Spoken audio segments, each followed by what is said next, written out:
Microsoft has announced that Windows 10 version 22H2 will be the final feature update for the operating system, and it's going to reach what's known as end of life in October of 2025. At that time, Microsoft is going to cease providing security updates and product support for the Windows 10 operating system. Now, while this date is out in the future, it's important to know the repercussions of this move as early as possible so you can budget and plan accordingly, especially if you have a large number of laptops and workstations to maintain.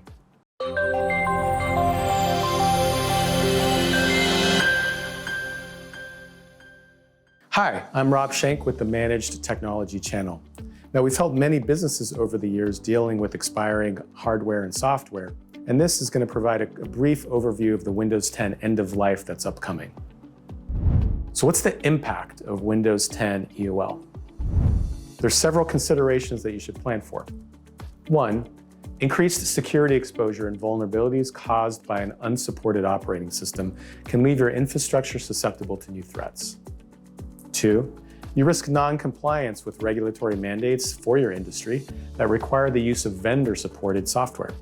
This can potentially result in penalties or legal consequences. Three, run into possible compatibility issues due to a dependency on older operating systems as software makers design their applications for the latest operating systems or OSs in mind. Four, increasing IT costs as maintaining older systems often requires more IT resources. With that, more troubleshooting, more repair, and workarounds become more necessary.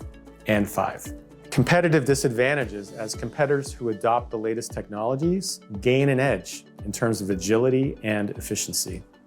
Now, using outdated systems can lead to employee dissatisfaction, frustrations, and challenges with recruiting and retaining top talent.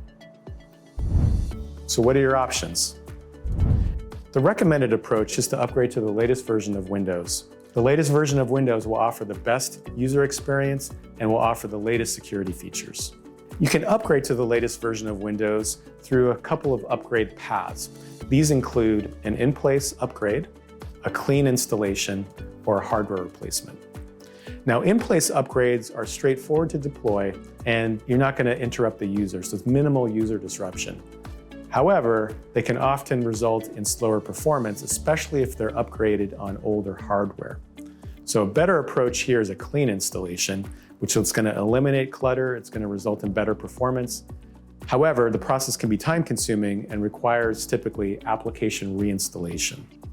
The ideal approach is a hardware replacement that's going to come with the latest Windows operating system. This is going to result in the best performance outcome, but will come with hardware investment costs and data migration requirements.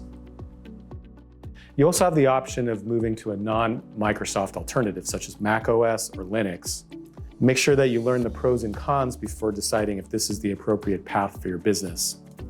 Finally, you can choose to run Windows 11 through a cloud-based solution, such as Windows Virtual Desktop.